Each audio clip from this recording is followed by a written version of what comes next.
Vamos pegar aí nosso boletim. Esse é o terceiro estudo sobre a fé.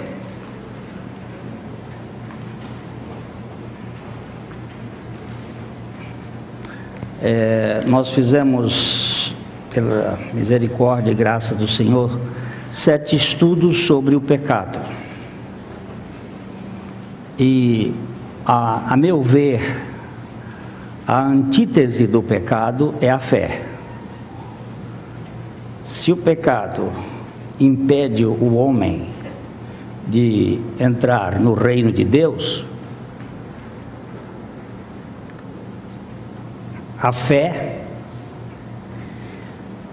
o habilita a entrar no reino de Deus.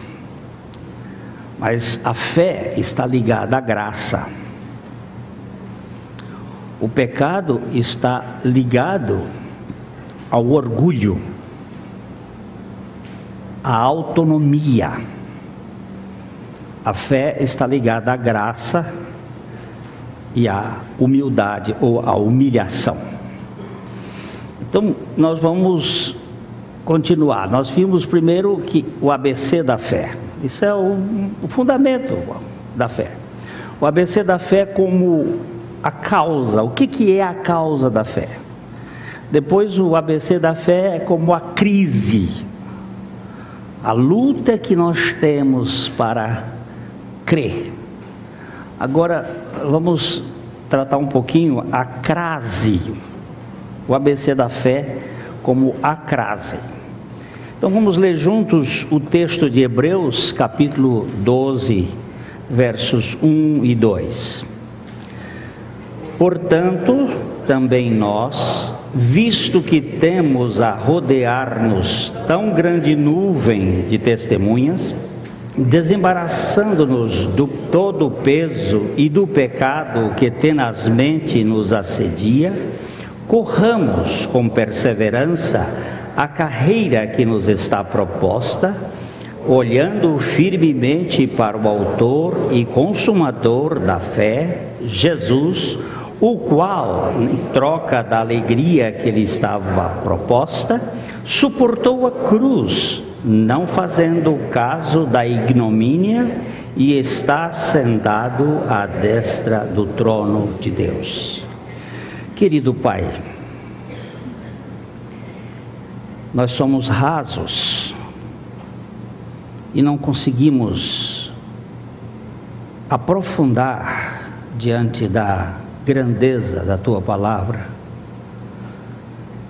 mas nós te pedimos que o Senhor tenha misericórdia de cada um de nós e que pela a Tua palavra e pelo Teu Espírito o Senhor trate com os nossos corações, concedendo-nos a revelação da pessoa do Teu Filho. Eu clamo ao Senhor por misericórdia, em nome de Jesus, amém. Esse texto aqui vem depois de uma descrição da fé. O capítulo 11 de Hebreus, ele aborda, né, que a fé é o firme fundamento das coisas que se esperam e a prova, a convicção dos fatos que não se veem. Depois ele faz uma abordagem dizendo que este mundo visível, concreto, ele aparece por meio das coisas que não são visíveis. E é pela fé que nós podemos entender isto. Então ele começa a descrever uma série de pessoas que viveram pela fé. Partindo de Abel, Enoque e Noé, antediluvianos, e Abraão, Isaque, Jacó, José e uma galeria pós-diluviana, mostrando que estas pessoas viveram pela fé.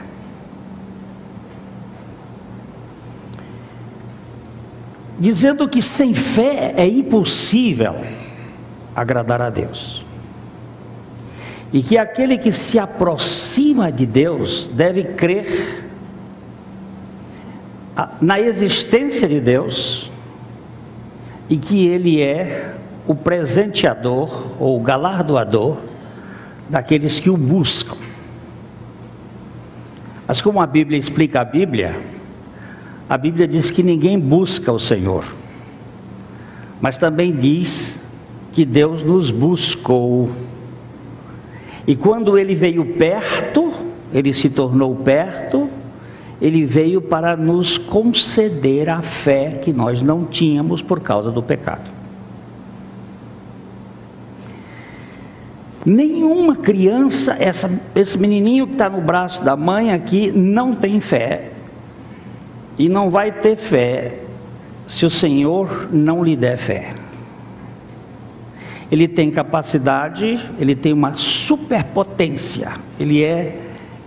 A criança nasce com uma potência extraordinária e com uma propensão onipotente. Mas ela não tem a potencialidade para desenvolver a sua onipotência. E durante o primeiro ano a criança é muito dependente da mãe. Ela vai desenvolver o afeto e o relacionamento com a mãe. Depois do segundo ano, ele vira um monstro. A criança, depois de 2 anos, do segundo para o terceiro ano, ela é insuportável. Porque ela tem muita força. Ela quer ser, ela não respeita restrições, ela não respeita não existe pedaço para ela, não existe depois. E pegar esse monstro onipotente e colocar dentro de um limite é uma tarefa hercúlea dos pais. E é aí que muita coisa acontece, porque quando não se sabe fazer isto com os 2 princípios fundamentais. Ontem eu encontrei uma mãe andando de bicicleta no meu bairro com uma criança nessa idade, e nós estávamos conversando. Eu disse, e a criança demonstrando o seu poder de controle. Eu disse, olha, o princípio, são 2 princípios para você controlar esse monstro: amor e firmeza. E damos ali umas regrinhas básicas.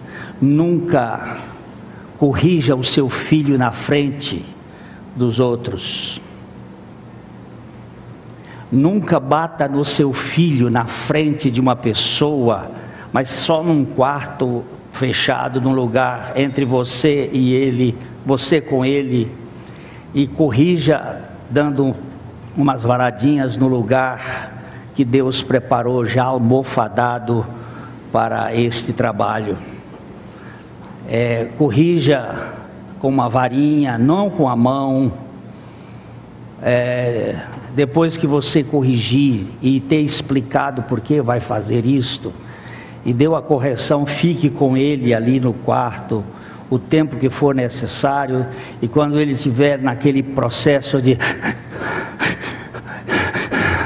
você abraça e diz: papai, mamãe ama você e lhe quer muito bem, fez isso, por isso, por isso, por isso.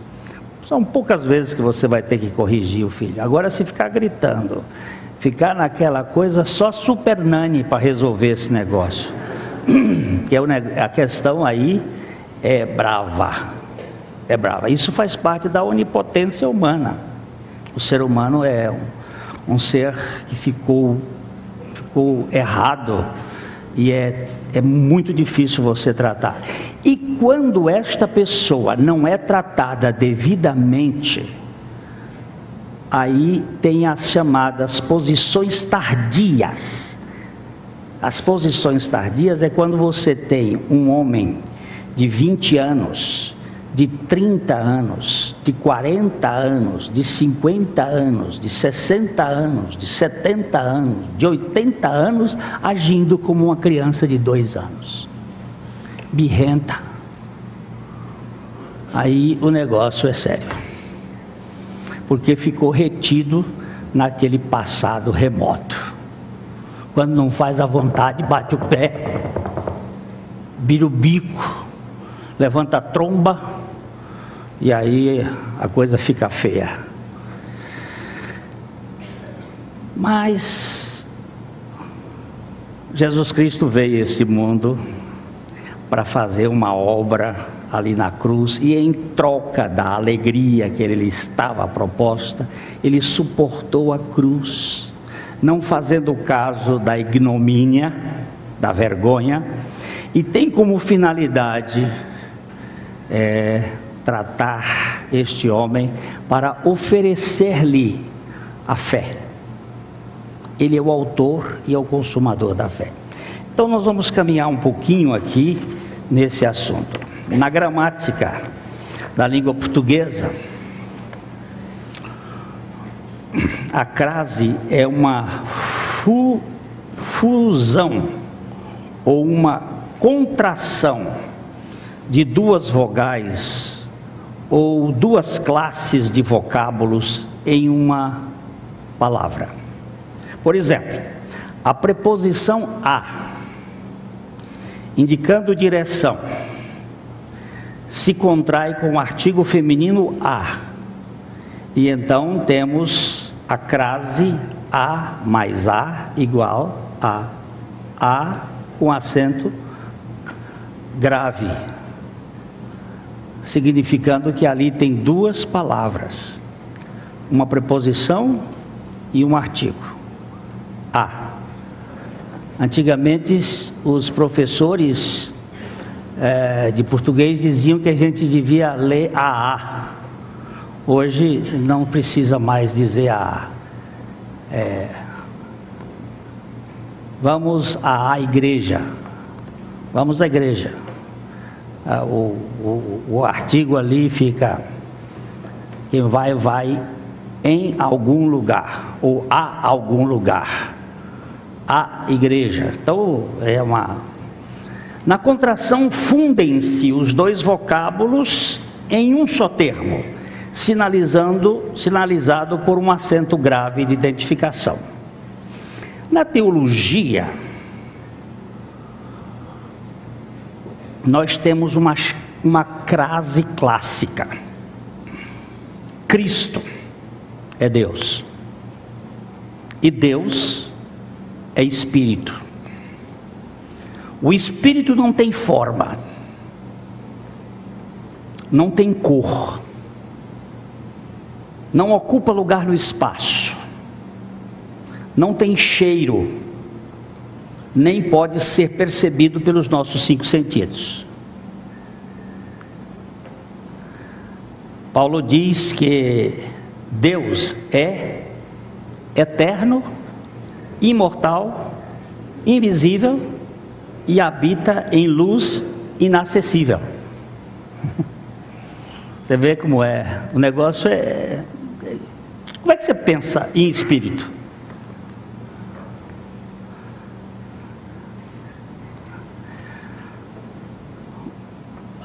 Um fantasma me apareceu. Bem, se o fantasma apareceu, ele teve que tomar alguma forma. O anjo, quando ele sai de lá do modelo espírito para ser visível, ele teve que tomar algum antropomorfismo, uma forma compreensível para o homem do mundo. Porque, caso contrário, como é que eu vou entender espírito? É impossível. É impossível. Mas a Bíblia diz que Deus é espírito. Jesus é homem, E homem é matéria. A matéria é uma substância física tridimensional que tem comprimento, altura e largura. Cristo Jesus é Deus, homem. Ele é uma pessoa com duas naturezas. É uma crase divino-humana, isto é, uma pessoa totalmente Deus e totalmente homem. A crase A, com aquele acento, há uma preposição e há um artigo juntos. E a gente só distingue que há por causa da crase, do acento grave. No caso contrário, quando eu escrevo os meus livros ou algum artigo, normalmente eu tenho que pedir professor de português para fazer uma correção, porque minha gramática é fraca. Então eu não obedeço muito essas regras. Felizmente a minha mulher faz as correções, e a minha cunhada também faz correções, e às vezes tenho que dar para outros irmãos. O Dodô faz correções e vai, aqui faltou o artigo porque o verbo pede uma preposição. Aí você tem que... Quando você olhava para Jesus, como é que você podia dizer que ele era o Cristo? O que tinha nele para você admitir que aquele Jesus não era igual ao José, ao Simão, ao Judas? Ele era um homem, e você só via um homem.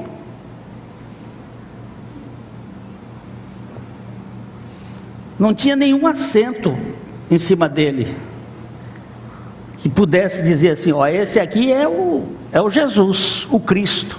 Por isso que os judeus nunca deram bola para ele. Ele não é o filho do José, não é o filho da Maria? Deus, Espírito, é incognoscível, quer dizer, não se pode conhecer ao homem natural, ainda que seja cognoscível relacionalmente, ou relacional, ou pessoalmente, ao homem espiritual. Deixa eu só dizer o seguinte: o homem natural é o homem que não foi regenerado. Ele não tem condições de conhecer o Deus Espírito. Nós vamos falar depois aqui rapidinho sobre os argumentos ontológicos e os argumentos cosmológicos. A minha esposa disse assim, você vai ter que fazer esse estudo muito calmo, porque está muito filosófico. Não é filosófico, não é teológico, mas é que é preciso compreender isso, senão a gente vai ficar aí inventando coisas, como botar sal para poder salgar o povo, botar flor para abençoar o povo, botar água, e aí as pessoas bebem aquela água abençoada. Fica nesse sistema que é adoecedor das pessoas, por falta de conhecer o Evangelho da graça de Deus. Essa coisa que está no mundo é fruto dessa falta de conhecimento. E porque não amaram a verdade, Deus manda a operação do erro para darem crédito na mentira. É Deus que manda. Então nós precisamos ver isto. Deus é Espírito e Ele é incognoscível. Não há possibilidade do Einstein conhecer Deus pela sua própria cabeça. O homem mais inteligente do mundo não consegue. Nenhum ser humano consegue apreender a realidade espiritual divina com a sua mente adâmica, não regenerada. Nada que fuja aos nossos sentidos e que vá além da nossa lógica materialista, pode ser compreendida por nossa mente finita. Deus está aqui dentro dessa sala? Hein? Tá. Deus está lá na praia, no litoral do Paraná? Tá. Deus está lá no bordel, no prostíbulo? Está. Você já viu ele lá? Você já sentiu ele lá? Você está sentindo Deus aqui? Presta atenção. Você já pegou em Deus Espírito? De vez em quando eu faço assim: oh meu Pai, eu estou te abraçando. Mas isso é só para mim. Isso é só comigo. Às vezes eu estou dirigindo o carro e digo assim: Paizinho amado, dou um beijo nele. Mas isso é um expediente psicológico para mim. Mas eu não posso apalpar Deus, ver Deus. Minha mente, mesmo a minha mente espiritual, não pode chegar. Ela tem relacionamento com Ele, mas ela não tem o entendimento da grandeza de Deus. É verdade que Deus pode até ser intuído pelo imperativo ontológico. Olha, aqui estamos falando a ontologia do ser. O ser tem que ter um ser superior. Isto é, do ser enquanto ser inteligente e pessoal, ou por uma necessidade de causa e efeito da ordem cósmica, mas jamais será explicado em razão de sua essência espiritual. Dizer que ele é espírito é afirmar tão somente que sua natureza espiritual transcende a substância física e aos limites da matéria. Isso aqui é como chama isso aqui? É um retorno, não é? Um retorno, matéria. Está aqui. Aqui do meu lado tem um anjo. Olha o seu anjo. Pronto, começa a loucura, alucinação. Para a mente natural é alucinação. Mas a Bíblia diz que os anjos se acampam ao redor dos que o amam. Os anjos estão aqui do meu lado. Eu estou pegando em anjo, estou batendo em anjo. Só que eu estou batendo no campo espiritual, não no campo físico. Ele está no campo espiritual, eu estou no campo físico. Como é que minha mente... Aí as pessoas ficam doidas para ter visões. Quero ter uma visão. Aí fica, eu tive uma visão de Deus, mas aí já saiu do campo da fé, criatura.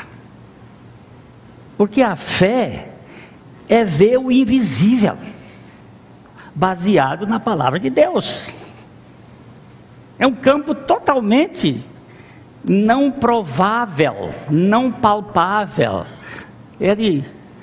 Ali eu tenho uma cruz, um desenho de uma cruz, um bocado de gente naquela cruz, simbolizando a atração de Cristo.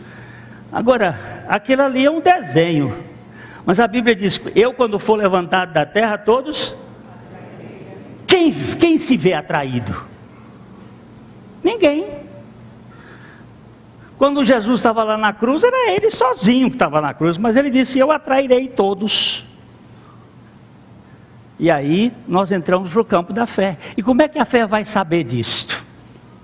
Como é que eu vou saber disto? É um milagre que tem que acontecer, gerado pelo Espírito Santo. Mas você não vai saber nada. Matéria é matéria. E a matéria a gente vê, pega, toca, escuta. O som a gente está ouvindo aqui. É o sistema. Mas Deus, Ele é Espírito. É Espírito.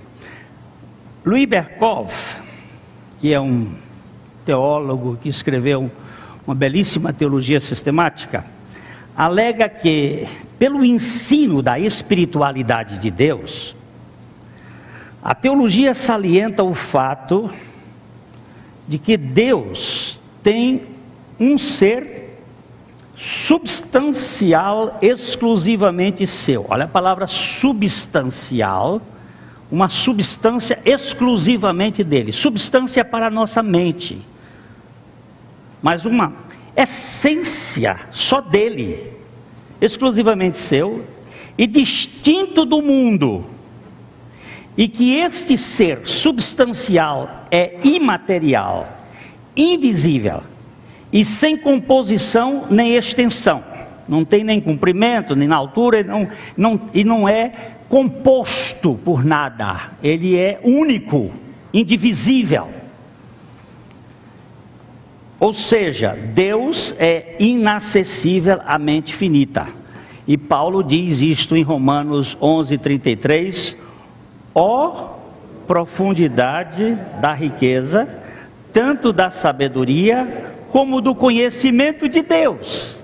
Quão insondáveis são os seus juízos e quão inescrutáveis os seus caminhos. O conhecimento de Deus é impossível à mente natural. Mas dentro da cosmologia, o velho argumento usado pelos racionalistas, que a gente sempre repete: o relógio pressupõe o relojoeiro. Se eu estivesse andando lá na mata amazônica, numa região onde nunca tivesse aparecido outra pessoa, e encontrasse esse relógio lá,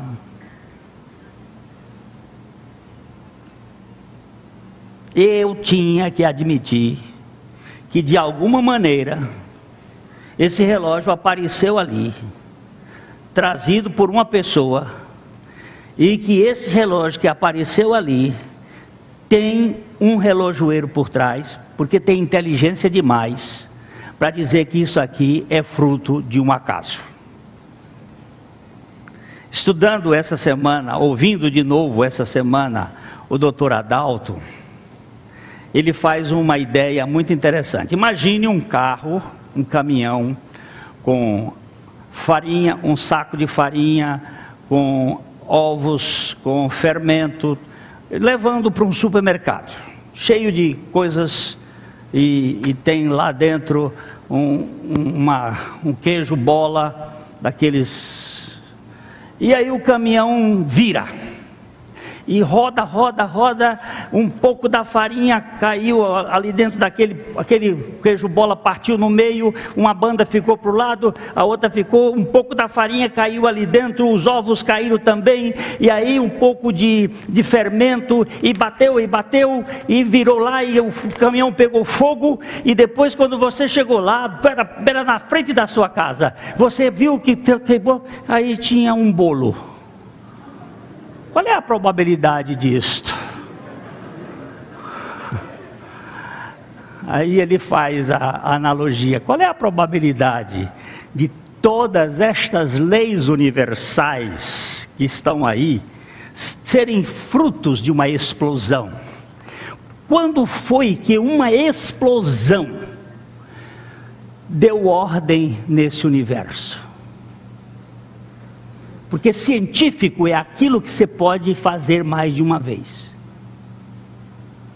Quando foi que uma explosão, em qualquer lugar, num laboratório, fora dele, explodiu, e aí voltou, e aquilo deu ordem?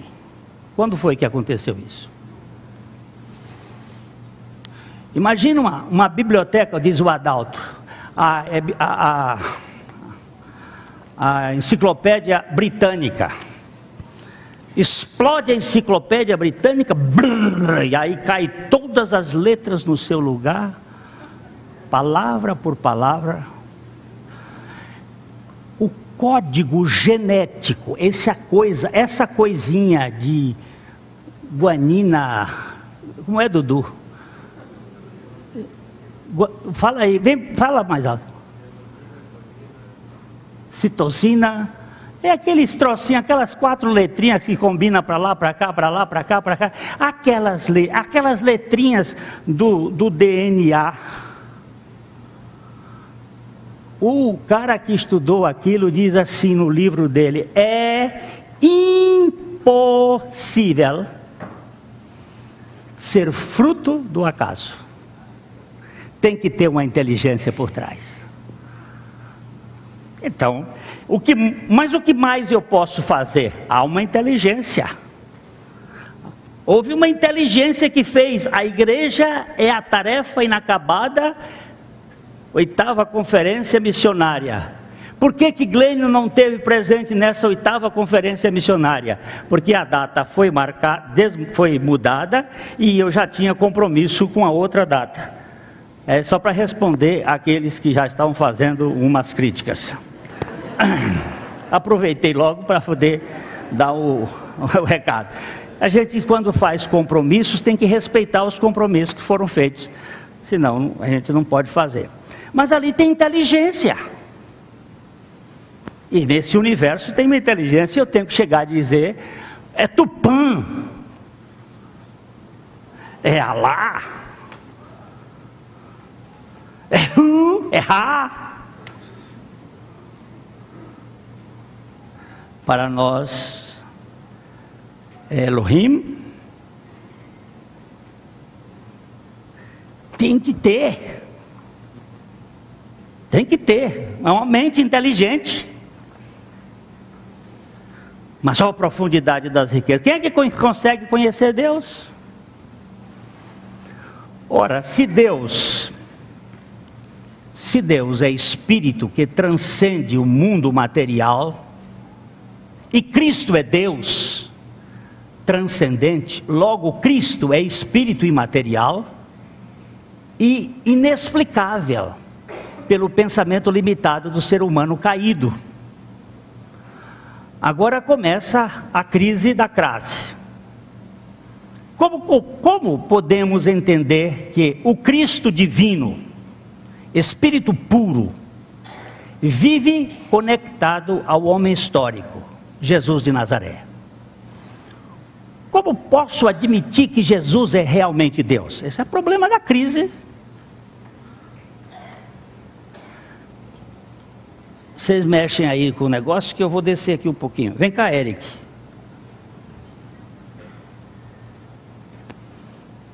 Eu encontro esse cidadão, meu irmão, e ele é o Eric. Mas ele é Jesus, ele é o Cristo. E agora? O Henry, aquele de Curitiba, que agora está em Brasília, porque Brasília é o lugar deles mesmo. O Henry se diz o Cristo. Mas como é que ele vai dizer que é o Cristo e eu vou acreditar? Se o Eric agora resolver dizer assim: eu sou o Cristo, eu encontro esse cara e digo: moço, mas é o Eric. Eu conheço o pai dele, a mãe dele, ele estudou aqui. Como é que ele está dizendo que ele é o Cristo? Você está vendo como o judeu tinha dificuldade e era para ter dificuldade mesmo? Encontra o cara e ele diz assim: eu sou o filho de Deus. Que confessa, filho de Deus? Você é filho do José. Suas irmãs estão aqui. Conheço sua mãe. Você é ali de Nazaré, aquela cidadezinha velha aí, parecendo Corrente no Piauí. Quem é que me diz isso? Não é difícil? É muito difícil. Não vamos ficar criticando o judeu no tempo de Jesus, não, porque o caso é sério. A gente cá de fora, 2000 anos depois, com todos os dados, com todas as evidências, aí é diferente. Mas o judeu teve lá suas dificuldades. Muita dificuldade. Como posso admitir que Jesus é realmente o Deus? Jesus era uma pessoa de carne, osso e sangue, que podia ser conhecida pelos 5 sentidos e compreendido pela mente humana. Cristo é espírito imaterial, impalpável, invisível, que não ocupa lugar no espaço, que não cabe na cabeça com o calibre de um chapéu. Como eu posso aceitar a tese de que esse Jesus, que viveu na Galileia, era de fato o unigênito Filho de Deus, o Cristo eterno. Como que eu posso fazer um negócio desse? Hein, Serginho? É fácil?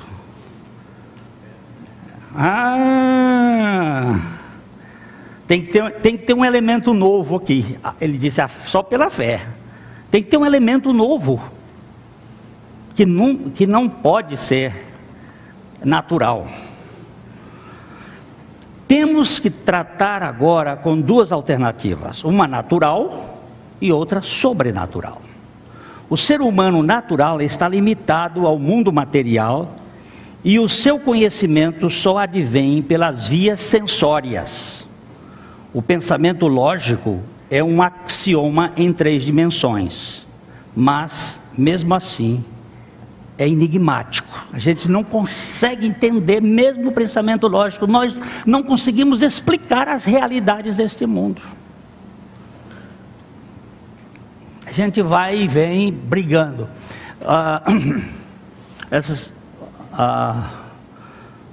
Sexta-feira tivemos um jantar e lá estava uma senhora,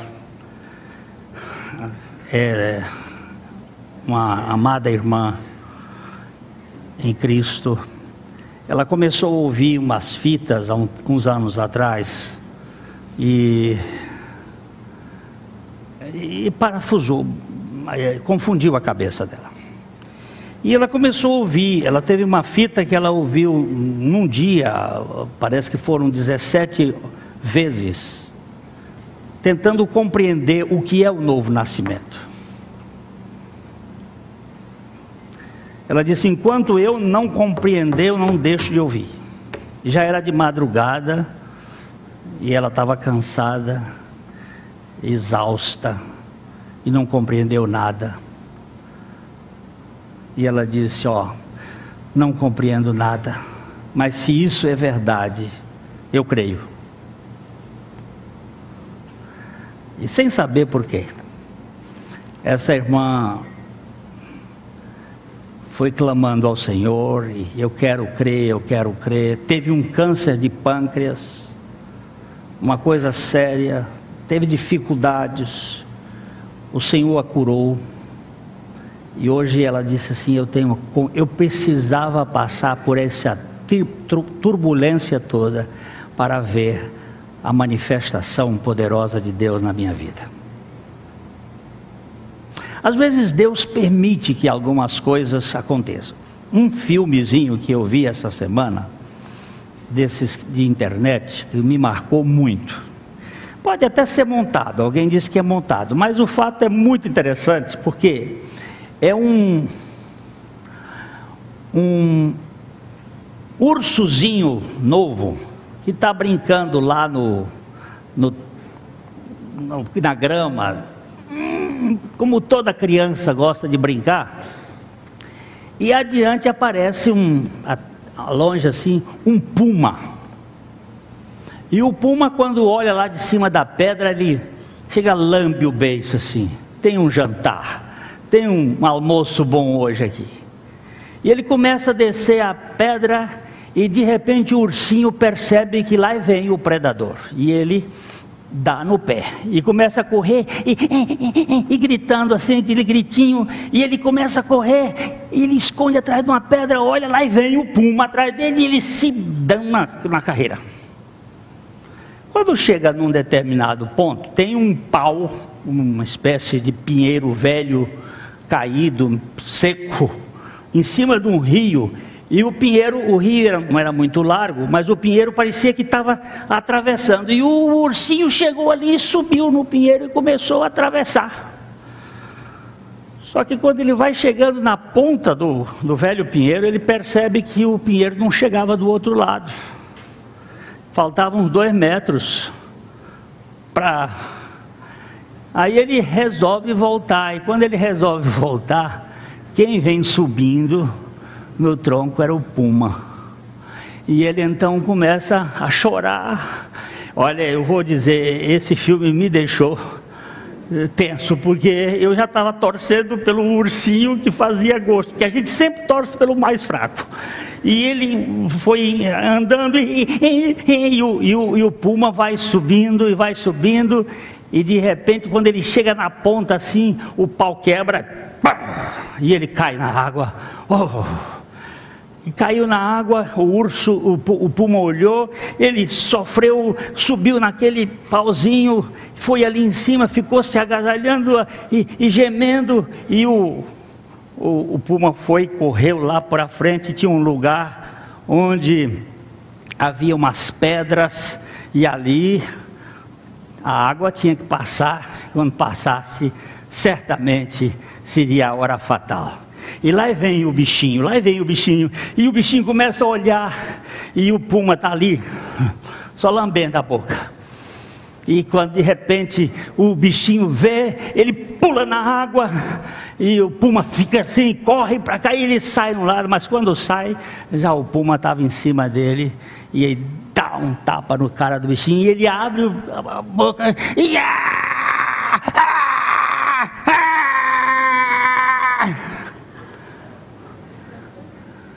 e o puma olha para aqui, daqui a pouco ele levanta a cabeça assim. Quando ele levanta a cabeça, a uns 20 metros de distância, estava aquela monstro da mãe, lá atrás gritando.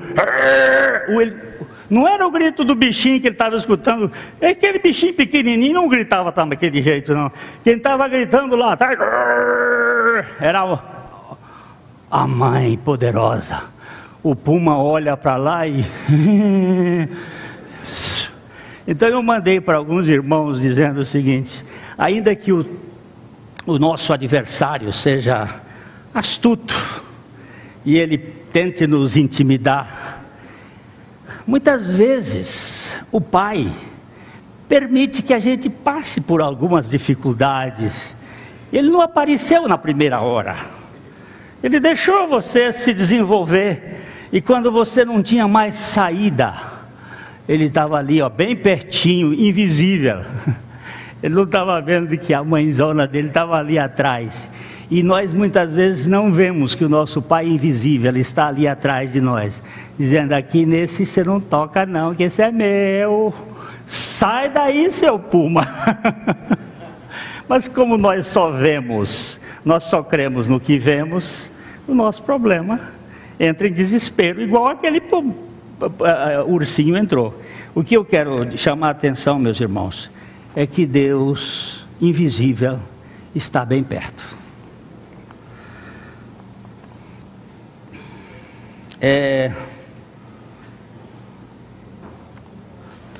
O ser humano natural está limitado ao mundo material, e o seu conhecimento só advém pelas vias sensórias. O pensamento lógico é um axioma de 3 dimensões, mas mesmo assim é enigmático. Como posso explicar a energia imaterial e intangível, ou o poder antimatéria? Como pode um cadáver de 3 dias ressuscitar dos mortos sem uma causa sobre-humana? Foi isso que Tomé reagiu prontamente quando, em João capítulo 20, verso 25, disse: lhe disseram então os outros discípulos: vimos o Senhor. Mas ele respondeu: se eu não vir em suas mãos o sinal dos cravos, e ali não puser o dedo, e não puser a mão no seu lado, de modo algum acreditarei. Olha só, isso não é fé. Isso não é fé. Se eu tiver que botar a mão, acabou a fé. Tomé era um cientista. Sua lógica obedecia às categorias da pesquisa. Até aqui ele pensava como um homem natural. Jesus deixou passar 8 dias e veio visitar os seus discípulos, que viviam de portas trancadas com medo dos judeus. E no capítulo 20, verso 27, e logo disse a Tomé: põe aqui o dedo e vê as minhas mãos, chega também a mão e põe-na no meu lado. Não sejas incrédulo, mas crente. Então, incrédulo é quem quer pegar, e crente é quem não precisa de pegar. Pecado é não crer, e fé é crer sem pegar, sem evidência. Não pode ser um morto-vivo, um homem de carne e osso, com sinais dos cravos nas mãos e com um lanho no lado, não pode ser natural. Aqui se revela a crise da crase na vida deste aluno abismado. Vamos ler o verso 28 do capítulo 20 de João. Respondeu-lhe Tomé: Senhor meu e Deus meu. Agora ele entrou num espanto. Como pode a morte ser dominada pela vida? Como pode uma pessoa sem sangue ressuscitar e viver eternamente?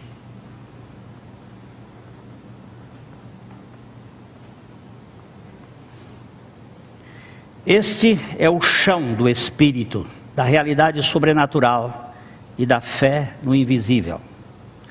Verso 29 do mesmo capítulo. Disse-lhe Jesus: Porque me viste, creste? Bem-aventurados os que não viram e creram. Como dizia Agostinho de Hipona, a fé crê naquilo que não vemos, e a sua recompensa é ver aquilo que cremos. Fácil, não é? A fé crê naquilo que não vemos. A recompensa da fé é que nós vamos ver aquilo que cremos.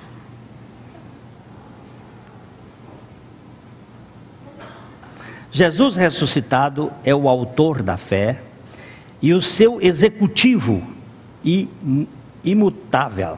A fé vê com olhos ressurretos. Os olhos da ressurreição são os olhos da fé. O acento grave que identifica a crase divino-humana é a ressurreição. O pecado da incredulidade adâmica redundou em morte para o ser humano. A ressurreição do homem Jesus, crucificado na sexta-feira, é o sinal da fé, ou o acento grave na crise aguda da incredulidade. Presta atenção, deixa eu ver se eu consigo dizer aqui. Cristo encarnado no Jesus histórico. Cristo era Deus, Jesus homem, mas ele era totalmente Deus e totalmente homem. Ele foi até a cruz, lá na cruz morreu. Quem morreu? Eu estou crucificado com Cristo. A Bíblia não diz eu estou crucificado com Jesus. Não existe isso na Bíblia. A Bíblia diz eu estou crucificado com Cristo. Quem foi crucificado? Jesus ou Cristo? Os dois. Mas quem foi que me atraiu naquela cruz? Jesus ou Cristo? Cristo. Quem é que não tinha pecado?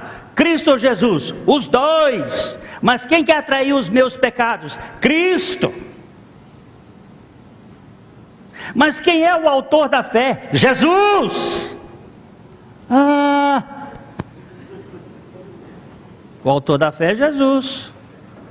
E agora nós temos Jesus Cristo depois da ressurreição. Jesus Cristo. Como? Este homem? Pois é, este homem. Este homem é o ressuscitado. Ele traz os sinais dos cravos. Duas meninas ontem que iam fazer profissão de fé estavam em pânico, com medo de falar para a igreja. Eu disse: filha, você está com medo de quem? Desse povo que faz cocô?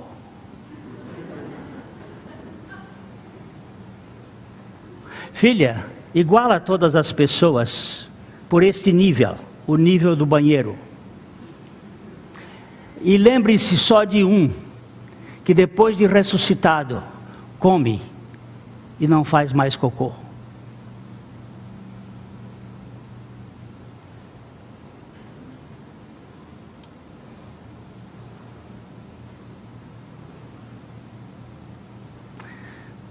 não tem mais fezes, só tem fé. É o autor da fé. Filha, nós não temos que ter medo de homens, nós temos que nos submeter àquele que pode salvar as nossas almas. Os homens são todos iguais, não iguala os homens da testa para cima, iguala os homens da cintura para baixo. Você vai verificar o que é a realidade humana.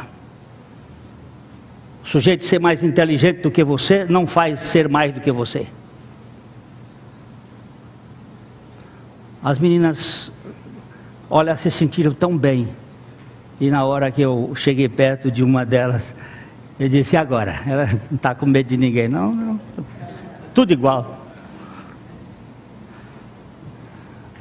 Eu sei que tem aqueles acadêmicos que vão me criticar por causa dessa conversa assim mais corriqueira, mas não tem problema. Eu prefiro que ser parecido com Isaías e com Elias. Elias disse: cadê o Deus de vocês? Ele está lá na casinha, só que na casinha, não é assim na casinha não. Vai para o original que você vai verificar o que está lá na dito. É bem pesado, não dá nem para dizer aqui, no original. Pergunta o professor lá de hebraico que ele vai contar para vocês. Está bem aí sentado, lá não é na casinha não, é lá no... É que nós somos filhos de uma cultura, não é puritana, é puritanista, adoecida e falsa e podre, que finge ser o que não é. Mas vamos para frente. Muitos no ministério terreno de Jesus gozavam dos seus benefícios miraculosos e gostavam de andar em sua companhia, mas tinham dúvida que ele fosse o Cristo. Vamos ler o capítulo 7, verso 27 de João. Nós, todavia, sabemos de onde este é. Quando, porém, vier o Cristo, ninguém saberá de onde ele é. Será que este Galileu, aprendiz de carpinteiro, filho de José e Maria, tem algo a ver com o Cristo? Irmãos, nenhum dos irmãos de Jesus creu nele antes da ressurreição. Simão, Judas e Tiago não creram em Jesus antes da ressurreição. E ainda debochavam dele, ridicularizaram dele.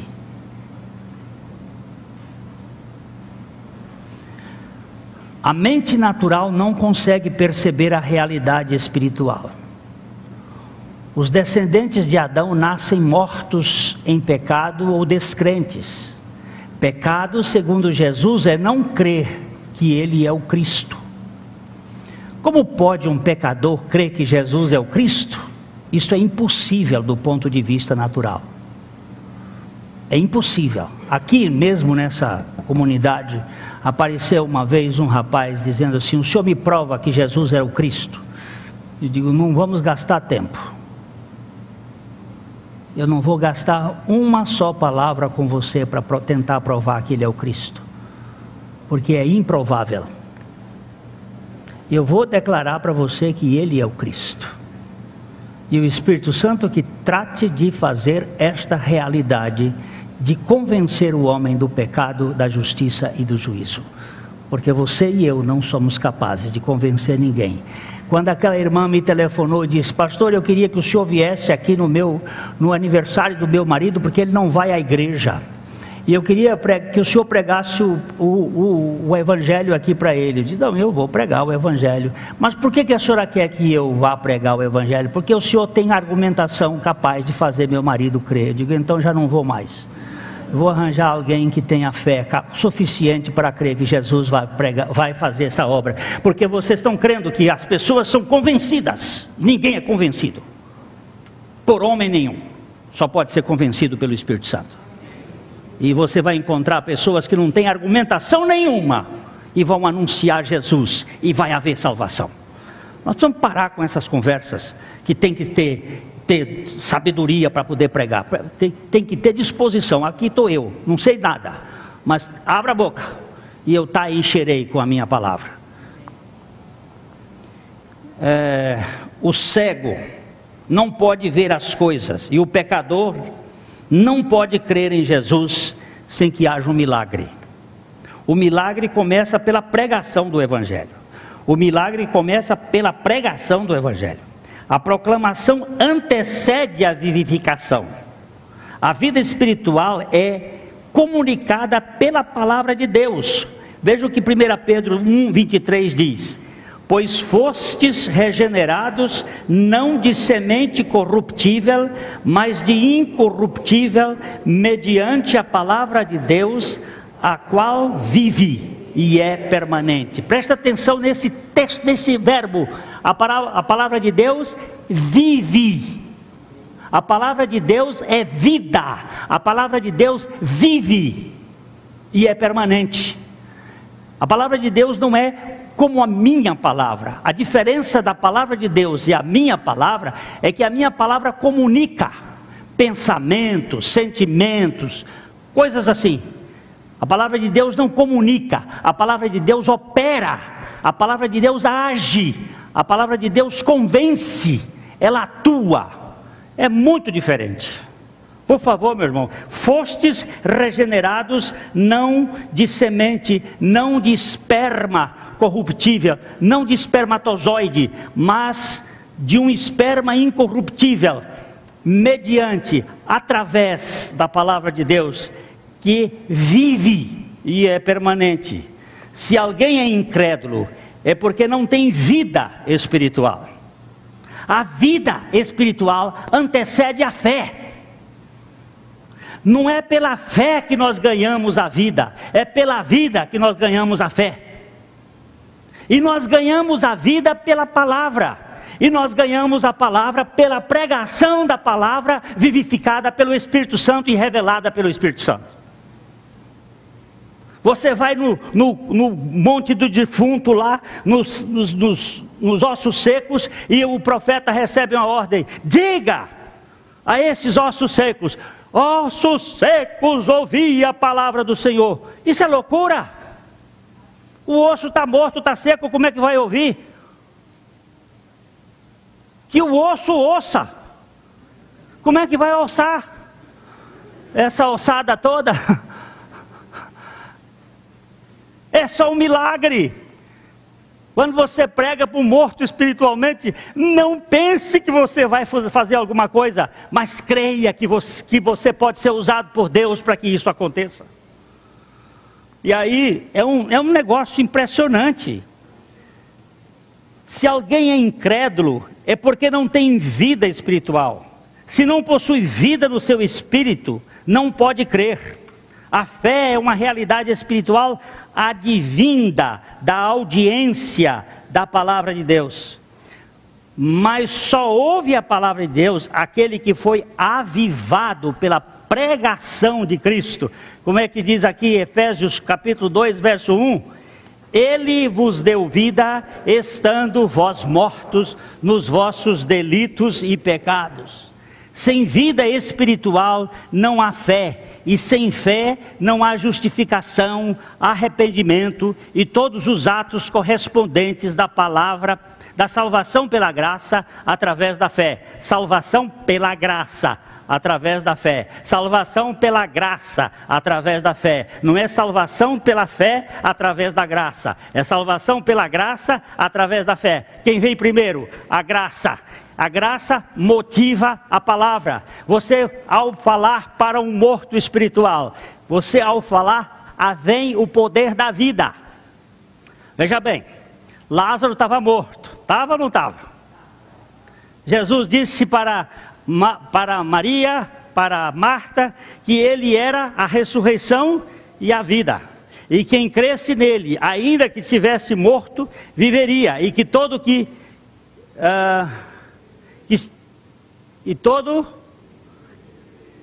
vive e crer nele, jamais morrerá. Muito bem. Maria disse: eu creio. Conversa. Quando Jesus disse, Maria não, Marta, eu creio. Quando Jesus disse, tira a pedra, foi o que ela disse? Fede. Não foi fé não, fede. E Jesus disse, Lázaro, sai. Lázaro precisou ouvir, mas ele estava morto. Como é que uma pessoa morta pode obedecer? Porque primeiro, quando Jesus chamou Lázaro, ele deu vida a Lázaro. Vida espiritual é dada pela palavra. A palavra é que nos vivifica. O Mantovani está fazendo um estudo sobre sobre o Salmo 119. No Salmo 119, verso 25, verso 50, verso 106, verso 133... fala sempre uma mesma coisa: vivifica-me segundo a tua palavra. A minha alma estava pegada ao pó, vivifica-me segundo a tua palavra. Quem é que dá vida? A palavra de Deus. A pregação antecede a vivificação. E como vão crer se não há quem pregue? E como vai crer se não for vivificado? Pregação do Evangelho, da morte e ressurreição de Jesus Cristo.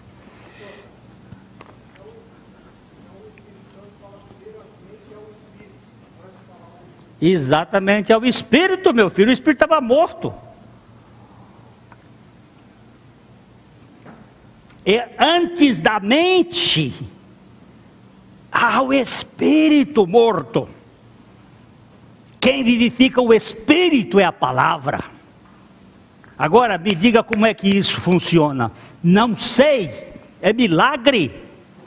Qual é o maior milagre da face da terra? A ressurreição de Lázaro. Não, a conversão de um pecador. Qual foi o maior milagre? A multiplicação dos pães. Não. A salvação de um pecador. Qual é o maior milagre? Jesus andar sobre as águas. Não. A salvação de um pecador.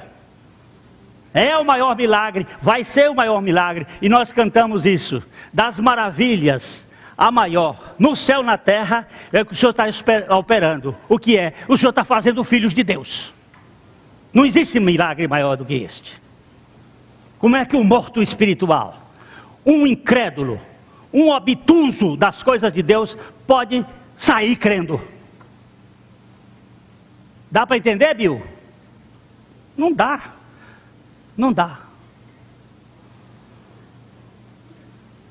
Onde é que eu estou, gente? A graça é uma operação divina espiritual, soberana, sobrenatural e inimaginável. Ninguém pode conquistar a graça de Deus por meio de sua fé, posto que a sua fé se constitua no resultado operante desta graça divina, a fim de levá-lo a crer na suficiência da graça, através da eficiência graciosa que opera nele. O que quer dizer com isso? Primeiro Deus vem a nós. Eu estou morto lá, eu sou o Lázaro. Jesus vem e dá vida ao Lázaro morto. Como? Pela sua palavra. E o Lázaro morto sai de lá, crendo em Jesus e se arrependendo e gerando andança com Jesus. Caso contrário, não houve novo nascimento. O que houve? Houve convencimento humano, houve religiosificação, mas não novo nascimento. Porque você saiu do mundo, da matéria, do tridimensional da sua mente, para o mundo espiritual da fé. Pela fé, entendemos. Agora passa um entendimento diferente. Pela fé. Para que saibais e me creais e entendais. Primeiro se sabe, depois se crê, depois se entende. O acento grave que nos faz coligar Jesus com Cristo é o sinal da vida ressuscitada. A mesma vida que levantou Jesus dentre os mortos é a vida que nos salva da incredulidade. Jesus Cristo ressuscitado é o autor da fé. Quando olhamos para o homem Jesus e o vemos ressuscitado, isso nos confere a fé para crermos que este homem era verdadeiramente o Cristo, o Filho de Deus. Preste bem atenção que os irmãos de Jesus antes não criam. Eles não criam, eles duvidaram. Depois da ressurreição, eles passaram a crer. É Jesus que é o autor da fé, não é Cristo. O autor da fé é o mesmo elemento que foi o autor do pecado. O autor do pecado foi o homem, na raça humana, e o autor da fé tem que ser um homem. Um despencando de Deus, se desprendendo de Deus, gerou o pecado. O outro, dependendo de Deus, gerou a fé.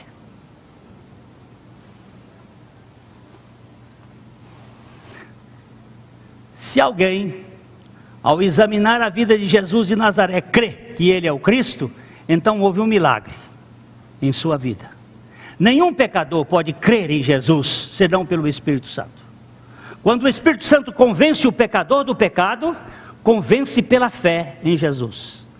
Crer em Jesus como Cristo é o milagre da vida ressurreta, produzindo a fé do coração descrente. Só para terminar isso aqui, vou dizer o seguinte: C.S. Lewis, um escritor inglês extraordinário, que escreveu, por exemplo, As Crônicas de Nárnia, que foi um filme que tem passado por aí, muito interessante. C.S. Lewis era um ateu, um homem lógico, e ele começou a estudar que as causas ontológicas e as causas cosmológicas tem que ter um autor, tem que ser inteligente, tem que ser uma pessoa, tem que ter alguém por trás de tudo isso. E começou e chegou numa vertente. Ele chegou em dois lugares: no hinduísmo e no cristianismo. Duas religiões, e começou a estudar hinduísmo e cristianismo, hinduísmo e cristianismo, hinduísmo e cristianismo. De repente ele largou o hinduísmo e começou atrás de uma pessoa. No hinduísmo não tinha uma pessoa, tinha mitos, mas no cristianismo tinha uma pessoa. Ele passou para essa pessoa e começou a ver. Quando ele viu Jesus ressuscitado, ele disse: esse é o Cristo. Foi tão lindo. Ele nunca frequentou igreja para chegar a Jesus. Ele nunca teve pastor para pregar para ele, para chegar a Jesus. Pelo contrário, os amigos dele eram Bertrand Russell e Cyril Joad, dois ateus até a alma. Mas como foi que ele chegou? Conhecendo Jesus. Ele disse: esse é o Cristo. E sabe por quê? Porque nele, e só nele, tem graça. Nenhuma religião do mundo tem graça. Toda religião do mundo você tem que fazer para poder merecer. Você tem que realizar para poder receber. Você tem que fazer, senão você não acontece. Se você não fizer, você não recebe. Jesus diz: não. Eu te dou. Você é morto. Você está morto. Eu te dou. Você sabe o que engessa a igreja? O que engessa a igreja é judaísmo. A gente quer repetir aquilo que foi atrasado e que estava apontando para uma pessoa que havia de vir.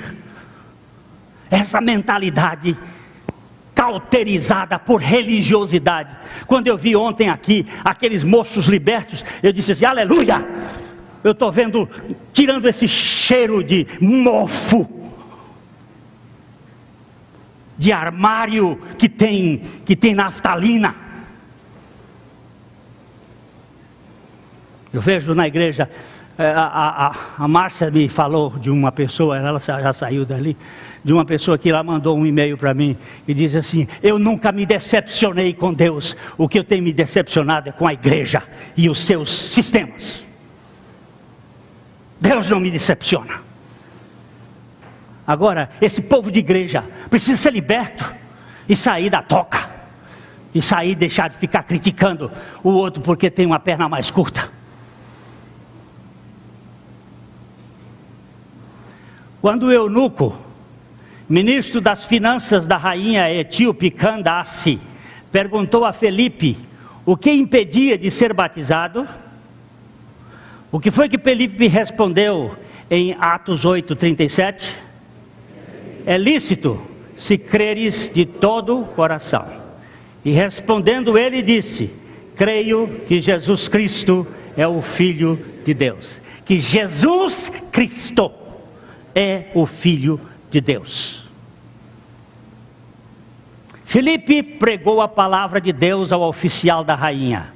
Deus lhe concedeu vida espiritual através da sua pregação da palavra, capacitando-o a crer que Jesus era o Cristo, o seu Filho. A fé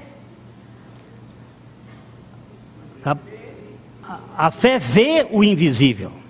Cristo é Deus imaterial e intangível. Jesus, homem, é histórico e palpável.